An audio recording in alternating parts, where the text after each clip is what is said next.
Good morning, ladies and gentlemen, and welcome to the SONDREL Holdings PLC investor presentation. Throughout this recorded presentation, investors will be in listen-only mode. Questions are encouraged. They can be submitted at any time via the Q&A tab that's just situated on the right-hand corner of your screen. Please just simply type in your questions and press send. The company may not be in a position to answer every question it receives during the meeting itself. However, the company will review all questions submitted today and publish responses where it is appropriate to do so, and these will be available via your Investor Meet Company dashboard. Before we begin, if I may, I would like to submit the following poll, and I would now like to hand you over to CEO Graham Curran. Good morning, sir. Good morning everybody, and thank you for joining us today.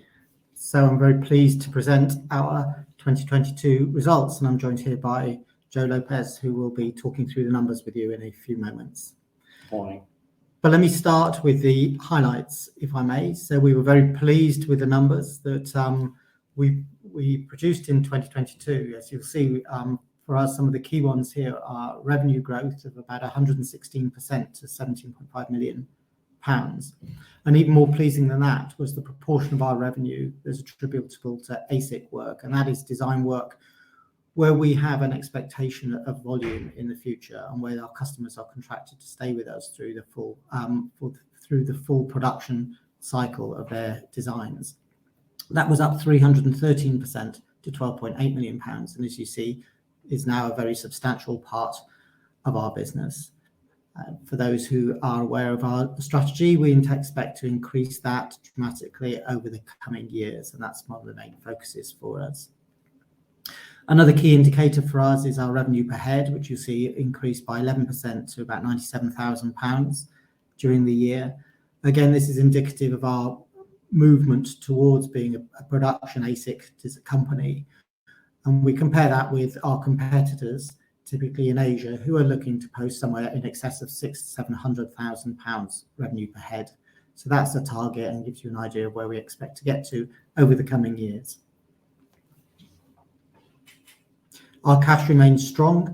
We managed to pay down all our debts during 2022 and in the first month of 2023, so we are a debt-free company. With other expenses and so on, we are now investing heavily, as we said, in our US operation, in our R&D efforts, and these are going well, and we'll talk a little bit more about some of those as we go through the presentation.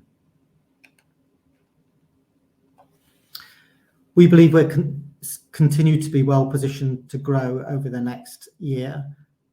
So 2022 was clearly disrupted by the IPO to some extent, although a welcome disruption, but we've made good progress since then. Whilst the semiconductor market in general is facing a downturn in 2023, by semiconductor standards, it's not a huge downturn. I believe it's the 7th worst in our sort of 40-year history, so that puts it maybe a little bit in perspective.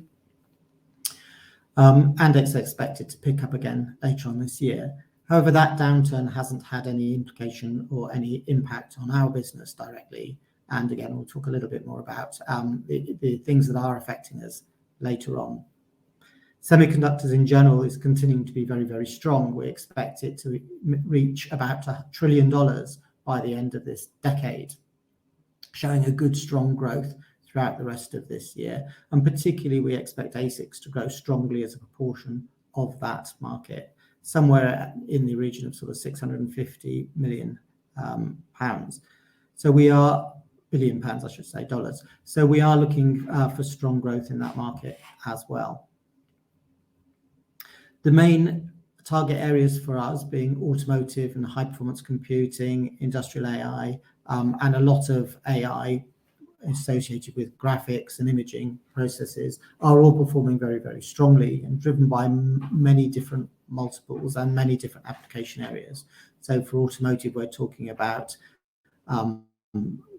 video systems, vision systems, infotainment systems, as well as self-driving, driving assisting systems.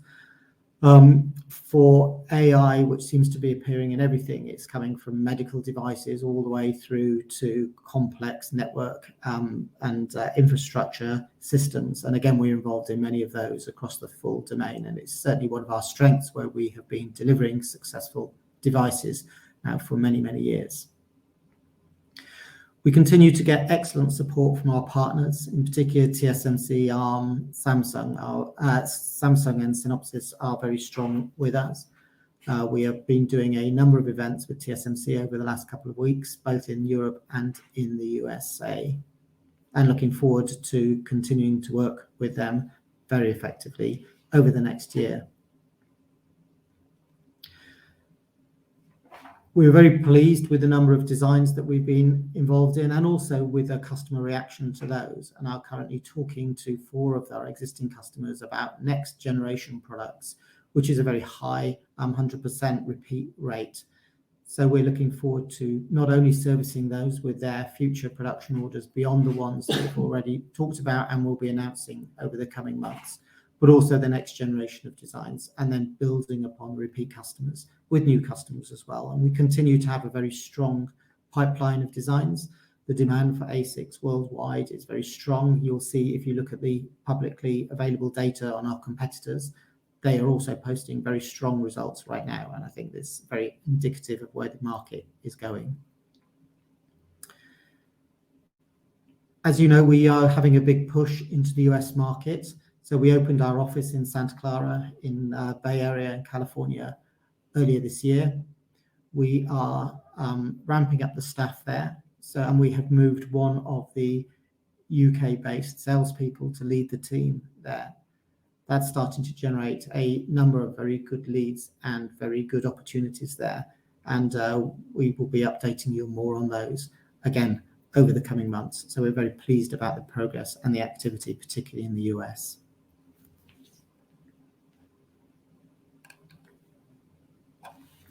For those who are maybe slightly less familiar with SONDREL, we are a ASIC company, so we design chips for customers based upon their requirements and their system specifications. And we design the architecture all the way through to the production and supply the production quantity, and we manage the full supply chain for them. On this slide, you'll see the 4 designs that we've been working through over the last few months and into last year. An automotive ASIC, a mobile application for mobile phones, one for the home networking, and one for AI applications, AI at the edge. These tabs show you roughly where they are in the design cycle. So we have released 2 of those now for manufacture and have made reports on that, made announcements on that. And we have another couple behind that. And of course, we have other designs as well. In fact, we also have a number of projects that we work on which are not in the ASIC model. So that is designs we're doing for customers where we are not contracted to do the manufacture later on. So we've done about 6 designs shipped to fab so far this year. So it's been a very busy year for us. And we expect to continue with being a very busy year. It's just indicative of the state of the market right now.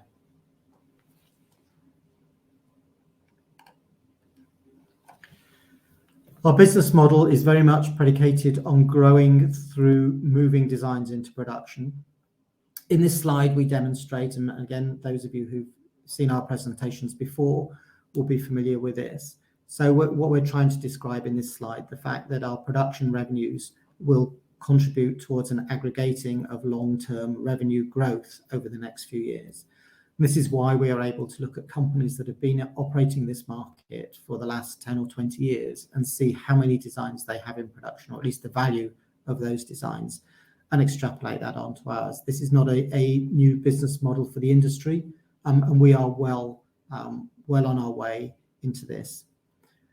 With our first 2 models moving into the sort of green area, then we expect volume production to be starting later on in this year with the first design, and then starting to aggregate with subsequent designs. So with lifetimes of products somewhere between 3 and 10 years, you'll see that by shipping a few designs each year, over 10 years, you can start to get a very significant amount of revenue out of those, as well as being a much more predictable revenue model than we have today.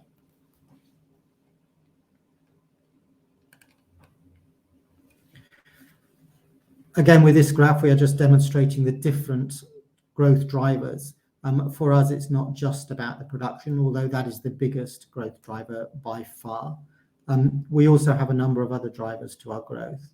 So the amount of revenue we generate from the design work will increase by not only the rates of inflation, but also the headcount increases. We're not looking for dramatic headcount increases in the order of 10% per year, but that will drive our revenue up, as it has done over the whole 20-year plus history of SONDREL.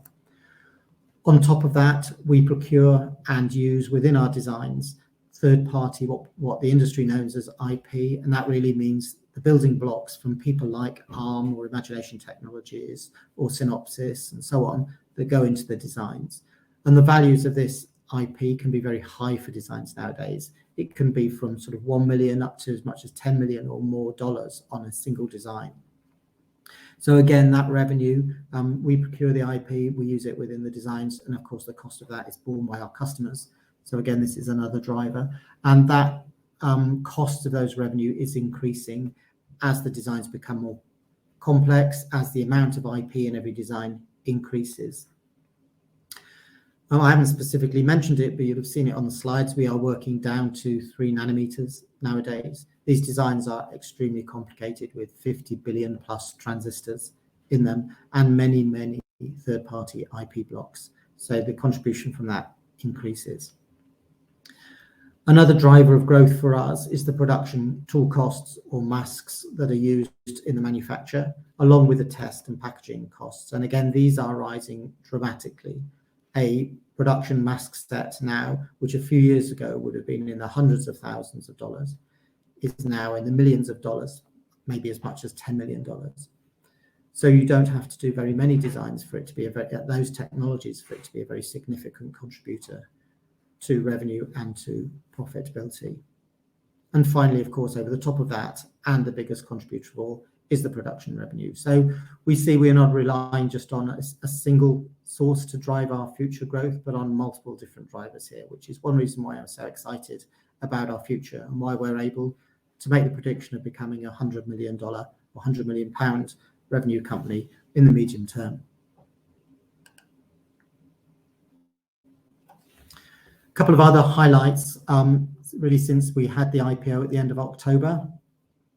I've already mentioned many of these, but we are also very happy that our staff retention rate is currently running very, very well. We put a lot of effort into finding the right staff, of course, into training them and developing them and giving them good careers and exciting them about the work. The work that the engineers do in particular, they find very interesting and exciting and very varied, and it helps to keep them very motivated with us. As part of that, we also enlarged our design center and opened a new office in Hyderabad in India. That's gone well. I was very pleased to go there myself for the first time since the lockdown started 3 years ago, a couple of weeks ago. So it was great to see the team there indeed. And we continue with our relationships with the foundries, particularly with TSMC, Global Foundries, and Samsung.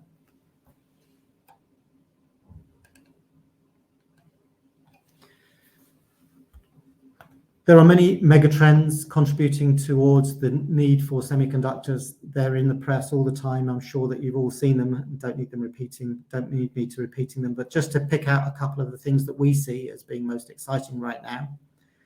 Certainly the US CHIPS Act and the European equivalent are creating a lot of excitement around the industry.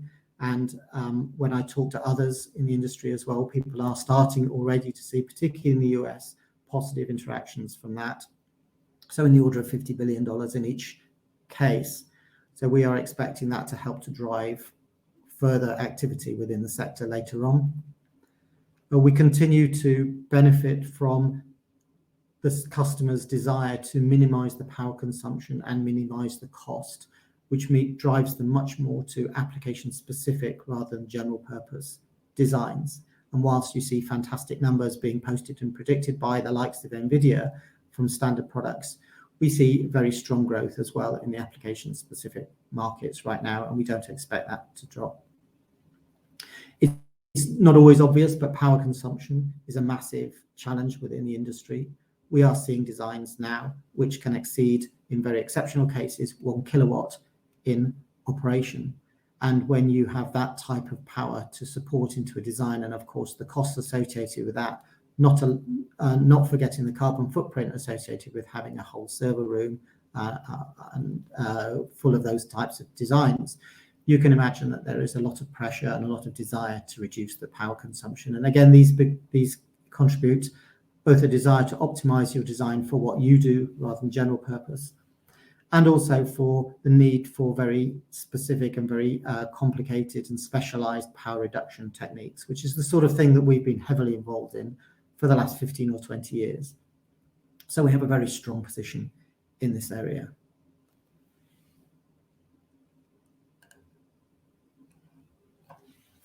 One of our main efforts and one of the main benefits of raising capital during the IPO was to enable us to invest further in our customizable SONDREL platform. This is a collection of different software programs and methodologies that allow us to produce the most efficient designs for our customers and to differentiate our offering from our competitors. It goes under the badge of Architecting the Future. It consists of automation, for the ways of doing things, quality control systems, support for safety critical systems such as the automotive standard ISO 26262, basic building blocks under the badge of IP, which we can reuse from design to design, and over the top of it all, these frameworks, which you can think of as sort of templates that we can use that we've already optimized for certain application areas. So we have those four things like IoT designs all the way through to more complex server designs and a family of those. And many of our customer engagements are based around those Architecting the Future platforms. And of course, we use a lot of the R&D output during the design phases. So this is very important for us. We continue to invest heavily in this. If I'm honest, we haven't made quite as much progress on this in the first half of this year as we want to. So it's a big focus for us going ahead, and you'll expect to hear more of this in the future. So enough from me. Let me hand over to Joe, who will talk you through some of the financial numbers. Great, thank you, Graham. Good morning, everyone. So financial highlights, as you can see, we're very pleased with the results because in every key area we have seen growth year on year. The main numbers that we focus on is revenue, as already discussed, and that's grown 116%. Adjusted EBITDA and adjusted PBT are removing the IPO costs, which were 1.4 million, to try and provide a more representative comparison to 2021. And in both those areas, there have been good improvements. The statutory loss after tax is very much where we expect it to be for the year. So everything is according to our expectations. We had stated publicly that from the proceeds of the IPO, we would repay all our debt. We did repay the bank debt within 2021, and the final shareholder debt of 700,000 was repaid in January 2023. And that's left us with a cash position, healthy cash position of 4.4 million for the year. Moving on to the income statement. You can see there's been a small decline in consultancy revenues. That is per our strategic direction. There's going to be less focus in that area. The real focus is very much on ASIC, and to achieve the 12.8 million is exactly on budget and our forecast, and so we're very pleased with that result. That is the area that we will focus on continually for the future. Cost of sales. Now, within cost of sales, we include all our engineering costs. That includes labor, that includes software, that includes the purchase of IP. It also includes all R&D activity. For 2022, our revenues are not as, our costs are fully loaded in that respect. So we are carrying the full cost of our engineering team, but our revenues haven't caught up. We acquired the significant automotive contract in March. The revenues from that project really only came on at normal levels in the second half of the year. So within 2022, we're still showing more capacity to grow our top line without increasing our engineering resources. So over the coming 2023, 2024, we will see that gross profit continue to rise as we fully utilize all our resources. We did have to write off 1.1 million of master development costs, which have been capitalized. That's in relation to an asset that will deliver production revenues in the future, but following accounting clarification from our auditors, it was agreed that that should be written off. Admin expenses, excluding IPO costs, they've increased, and predominantly due to the increase in costs related to being a public company, the investment in the US sales operation and the ASIC operations, as we said that we would need to do for 2023. We did suffer a $500,000 foreign exchange loss when unfortunately we had to settle out a US dollar liability just as the US dollar peaked in October 2022. However, we don't see that as a major risk going forward because our US dollar revenues are increasing significantly through our expansion in the US, and that means that we have natural hedging against that.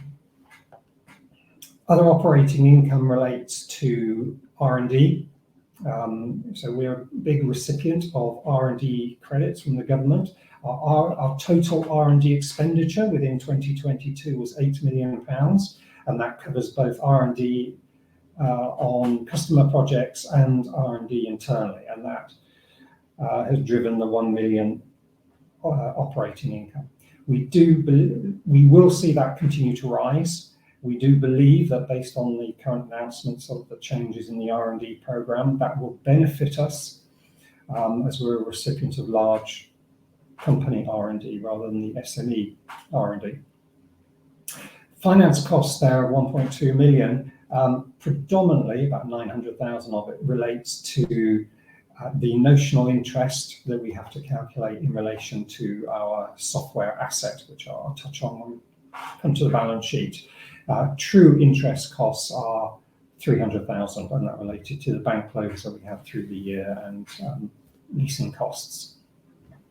That brought us to a loss of 6.4, and then tax, you'll see a credit of 3.2 million. That's relating to deferred tax on our losses brought forward, which historically we have not been recognised, but now that we're a public company and working under IFRS accounting rules, we can bring onto the balance sheet.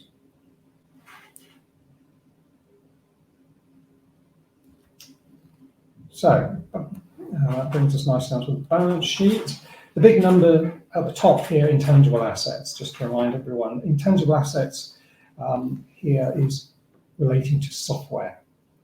We have entered into multi-year software agreements. These are EDA tools used for the design of the chips. They are very expensive tools. So by entering the year, we gain two benefits. One, we fix the cost of those tools for the coming years. And two, it ensures that we have availability to the tools because those tools are time bound. We have said that we would be investing some of the proceeds of the IPO into further intangibles or further software. We expected to do that in 2023, but we accelerated that program and acquired another $10 million worth of tools for an extra 3 years at the end of 2022, which brings that value up to the 17 million. That was very timely because the EDA companies announced a 20% price increase on the tools. So that's protected our margins going forward. There is a small amount of R&D capitalization within that, currently 300,000, where we are now more focused on ensuring that the R&D element can provide future economic value. So we will see small increases to that in the coming years. Inventory, I mention inventory because I know that in the market there is a lot of comment about inventory levels. Just to remind everyone, we do not carry any inventory. We have no requirement to do so. That 1 million is really work in progress related to the development of mask set, one of our prototyping customers, and that has already reversed out within 2023. The most significant item on the balance sheet really lies in trade and other receivables. This is where effectively we can call this work in progress for our current projects. We had hoped that we would have been able to invoice and receive the cash for our major automotive project by the end of 2022, and that would have translated into about £4 million of cash. There was a rescoping, which we announced on our RNS, which has delayed that milestone, hence work in progress has gone up, revenues are unaffected, but the cash is slightly less than originally intended, although that cash is received during 2023. You'll see current liabilities 15 million and long-term liabilities of 11 million.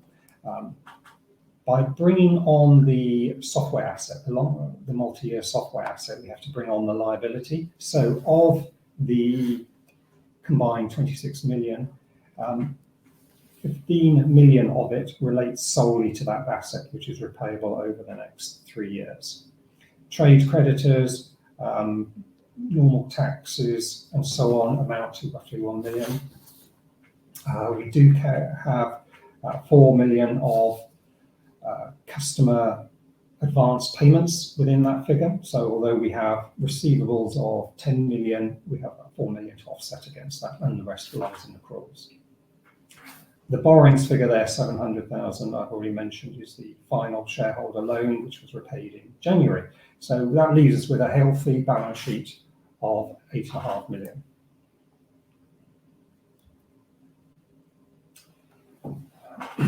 On cash flow, our business has significant non-cash movements. Typically, that's in the region of 3 to 4 million. During 2022, that's been reduced by the recognition of the deferred tax asset.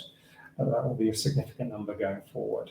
Working capital is a key number, and that comes from that milestone rescoping, which has just delayed some of the cash that we would have received. Our projects are inherently cash flow positive because we invoice customers periodically in advance. So it's very unusual that we're showing a negative movement at the year end. Working down, investing activities, 4.5 million. Predominantly, that relates to the software asset that we purchased, and there's a little bit of fixed asset, computer infrastructure within there. You can see the IPO proceeds of 18.2 million. The borrowings of 1.8 is the repayment of the bank debt, and finally interest is the true interest plus the interest related to the software asset. So overall, we had a cash outflow of 1.2 million through the year, but retained back to 4.4 for the year end. I'll give you back to Graham. Thank you, Joe. So where do we go from here? Well, we believe that there are continuing multiple strong opportunities for us. Our existing projects are all going well. As I've already mentioned, we've already announced status on a couple of those. There will be more to come, of course. The growth in the US we see as particularly strong right now, and we are focusing a lot of effort on our US operation, and again, very confident that that will go. We do remain strongly of the opinion that £100 million in revenue is very achievable in the medium term, and as you see, we've talked about the drivers for that already, and I see we had a question from James C earlier on about that, so thank you for that. Yes, we are confident about that. It will be a factor of all those different growth drivers that we've talked about earlier on. Although there's some softening of end demand around venture capital investment, it's true, and not worldwide, but especially in Israel, where the political situation is overlaying other concerns. We are not particularly focused on startups. We are much more working with systems companies. And this has been a change in the ASIC market over the last maybe 5 to 10 years, where in the past it would have been heavily driven by startup companies, venture funded. Now we are very much looking at systems companies, recognizing the need and the benefits of having the chips designed for their products directly. So many of our engagements are with those sorts of companies which do not rely on venture capital investment. And also where they have a very strong roadmap of products and a very strong confidence about their volume deliveries. And we think that's a particularly exciting development within the ASIC market. I've already mentioned the US and European government investments that are coming online. Last week, you may well have seen as well, the UK produced its semiconductor strategy. There has been a number of people complaining that the £1 billion suggested from the UK government is very small compared to the 40 billion from the US. That is true, but nevertheless, our opinion is that £1 billion can do a lot if it is used well. I don't believe that we need a foundry in the UK. What I do believe is that we can build upon our existing strengths, build upon the intellectual property that we have here, and the other benefits that we have in the UK. Just on that strategy, I think it was very good that the UK recognises the need to invest in education, to encourage people all the way from school through university. I think there's a lot to be done there. We find it very difficult to hire graduates in the UK, hence the fact that we hire a lot more in our other operational areas. So changing the way the universities approach the education and getting more people through that is important to us as a company. And we applaud the government's efforts in that. Beyond that, I think that the UK government could do more to leverage private capital into the industry through whatever that might be, whether it's extending the VCT scheme or whatever else. There are multiple ways that we could leverage that money, but it's really up to us as an industry to demonstrate that we can use that money well, that it can really produce benefits, and then I'm sure it'll be a lot easier to go back for more.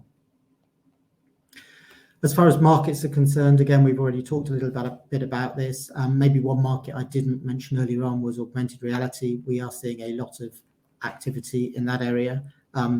Quite looking forward to the idea of having glasses. I must say I've tried on some from our customers, and they're really quite impressive. So when they hit the market, they will be quite interesting to do. And hopefully we'll all be wearing those in a few years' time. So market expectations are good. I think that the situation, the political situation with China and Taiwan in particular is causing still a lot of concern. We are focusing now a lot more on the US, where we see a lot of demand rather than the China market, with a lot more uncertainty about the future, particularly around trade restrictions, whether they're from the US or from Japan, which is the most recent concerns there. But since we are the only ASIC provider working in these latest technologies in this geographical region, then we see this as beneficial to our business. And we do have a number of customers coming to us saying they want to localize the supply chain around the European US area. And we see that again as very positive, as we are really the only company able to offer that as a solution to them. So very confident about where we go in the market in general. And that brings us to the end of our slides for today. Graham, Joe, if I may just jump back in there, and thank you very much indeed for your presentation this morning. Ladies and gentlemen, please do continue to submit your questions just by using the Q&A tab that's situated on the top right-hand corner of your screen.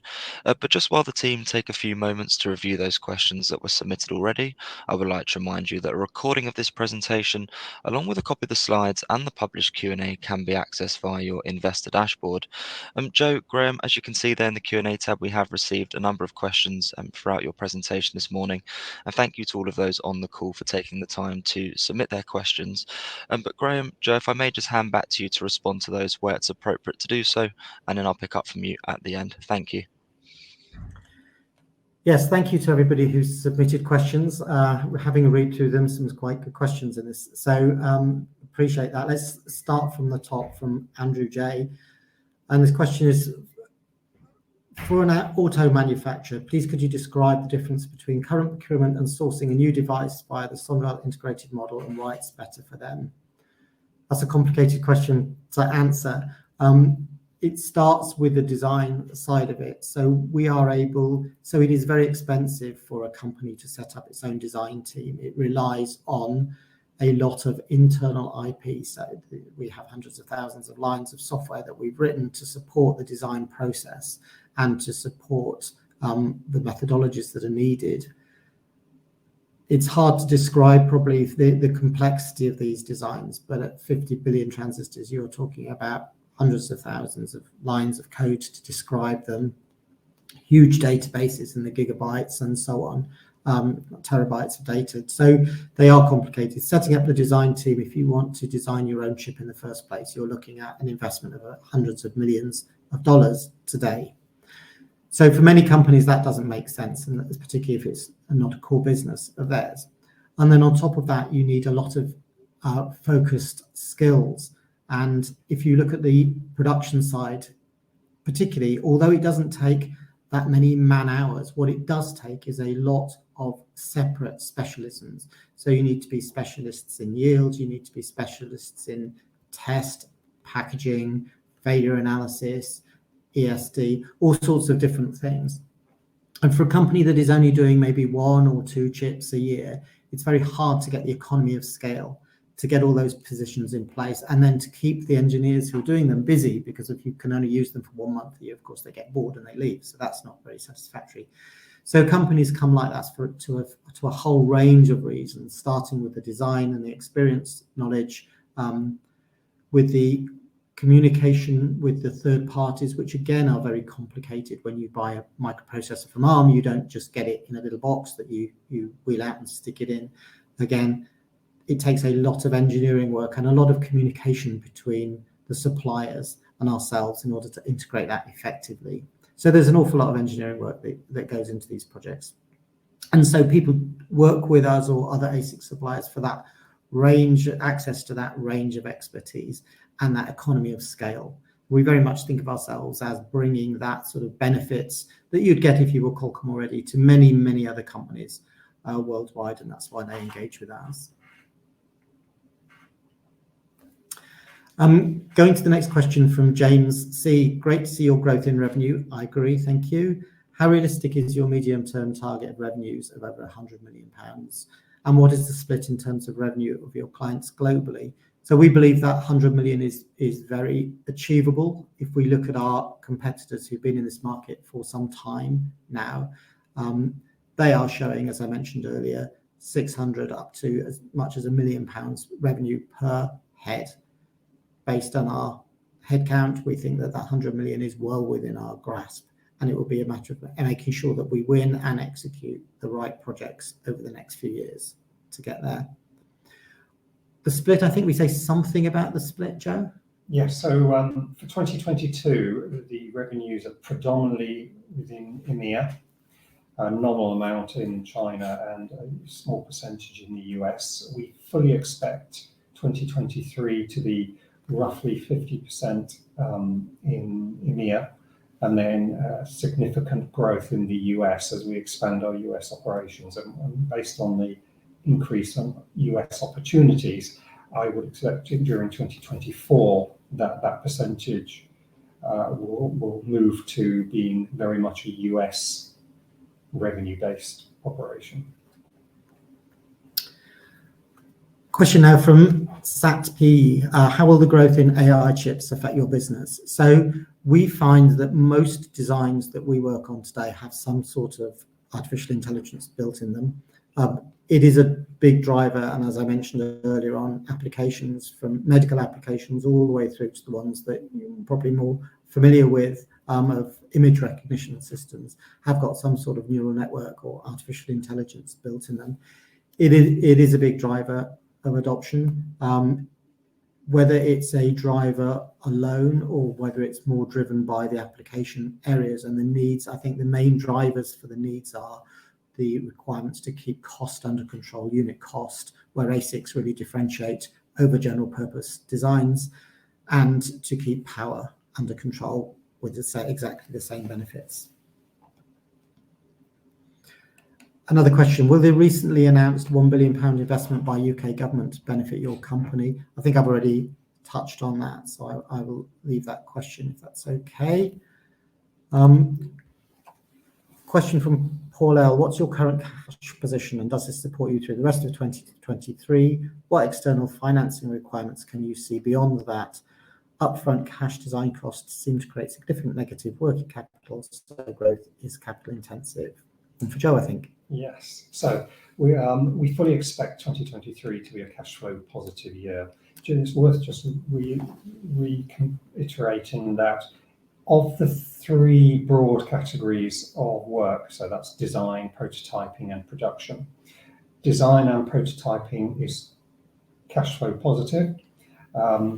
Now, there is always a risk, as I mentioned earlier, that within design, if a milestone is rescoped or in any way, then that lead to a slight delay in cash flows. But broadly, that is always going to be positive. It's the customer that takes the business risk on that, not ourselves. In terms of prototyping, there is no risk of delay of cash in any way because the suppliers, the foundries, require cash before they will proceed with any order, so therefore the customer will always have to pay that. In terms of production, there is a working capital, and that really touches on the question here, what do you foresee beyond 2023? We have nominal production during the end of this year, so that's not significant to the business. It will start to ramp up during 2024. There will be some working capital that we will have to cover during that period because fundamentally we will have to arrange for the chips to be produced, packaged, and we can only invoice upon delivery. So there'll be a working capital cycle that we go through that. But in the short term, we don't see that as requiring any additional funding. In the longer term, then in the medium term, we would expect it to be through just normal bank funding of some kind. And just a further comment on that, rescoping of milestones. So it's very common in our projects that milestone definitions change as we go through the projects. And we made an announcement about the automotive design and that happening recently. In each case, we look at the milestone and we make a judgment as to whether or not it is worth redefining any payment milestones associated with that. In the case of the automotive design, we decided it wasn't. Generally speaking, it is much easier and flexible and quicker to just manage through those things and to take the changes without impacting the cash. But we always have that as an option. So moving milestones is, please do not take that. That is not a risk to the cash flow. We can manage that effectively each time.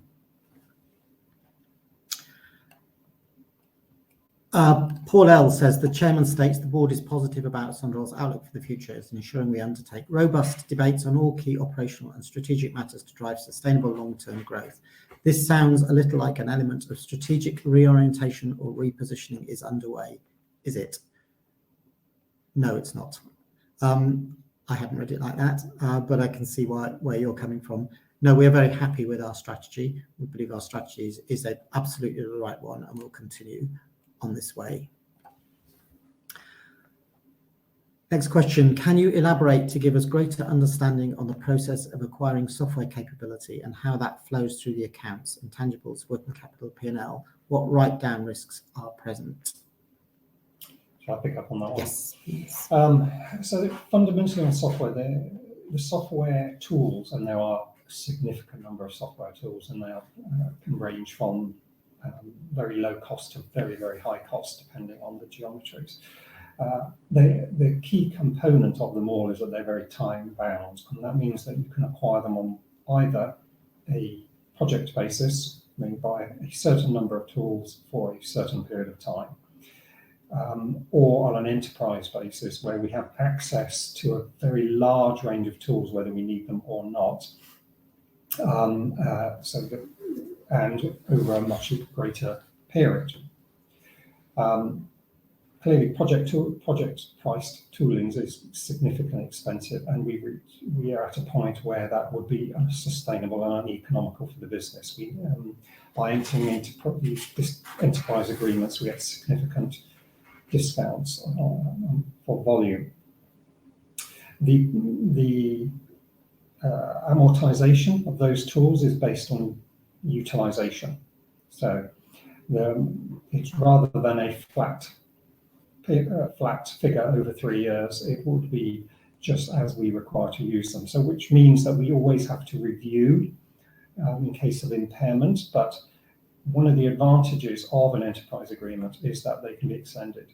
So in effect, through an extension, we also extend the period of time. So it's highly unlikely that there would be an impairment associated with it. In terms of working capital, the cost of the enterprise agreement is invoiced quarterly throughout the period. Okay, thank you. And the last question, so if you have more questions, get them in now, otherwise we'll be running out of time. Last question posted to date. Having raised £17.5 million at IPO and with cash now at 4.4 million, will another fundraise be required to support growth? The answer is no, we have no intention of going back to require more funds. I think what we have, we are very happy with. It's worth maybe just remembering that as a company, we've been around for 21 years. 20 of those we grew organically. We managed the cash based on profits very effectively to maintain and sustain our 20% per year growth during that phase. The IPO has given us a cash injection to enable us to grow much faster. We are well on the way to doing that. We've put in place and made most of the expenses that we need to do that. So we're expecting, and we've already started to demonstrate much faster growth than that over the next few years. We do not expect that to be needing to go to external markets to fund that growth any further. Graham, Joe, if I may just jump back in there, and thank you very much indeed for being so generous of your time there and addressing all of those questions that came in from investors this morning. And of course, if there are any further questions that do come through, we'll make these available to you immediately after the presentation has ended, just for you to review, to then add any additional responses, of course, where it's appropriate to do so. And we'll publish all those responses out on the Investor Meet Company platform. But Graham, just before really looking to redirect those on the call to provide you with their feedback, which I know is particularly important to yourself and the company, if I could please just ask you for a few closing comments to wrap up with, that would be great. Yes, I think, just to answer one last question, which came in very quickly. Date for the AGM, we expect to be middle of June. We will confirm that date publicly next week. Very happy with our first 6 months as a public company. I think the renewed discipline and the renewed scrutiny that we have now has been very good for the company. It's obviously created a lot more work for Joe and I in particular, but it's also helped to challenge our thinking a lot. And as I say, making these public rather than private commitments as to what we're going to do and statements about what we're going to do really does give us a renewed focus. I think that's not just within Joe, not just for Joe and I, not just within the management team here, but across the whole company. So we are very excited about the next few years and really look forward to the growth that we know is going to come. Graham, that's great. And Joe as well, thank you once again for updating investors this morning. Could I please ask investors not to close this session, as you'll now be automatically redirected for the opportunity to provide your feedback in order that the management team can better understand your views and expectations. This will only take a few moments to complete, but I'm sure will be greatly valued by the company. On behalf of the management team of SONDREL Holdings PLC, we would like to thank you for attending today's presentation. That now concludes today's session, so good morning to you all.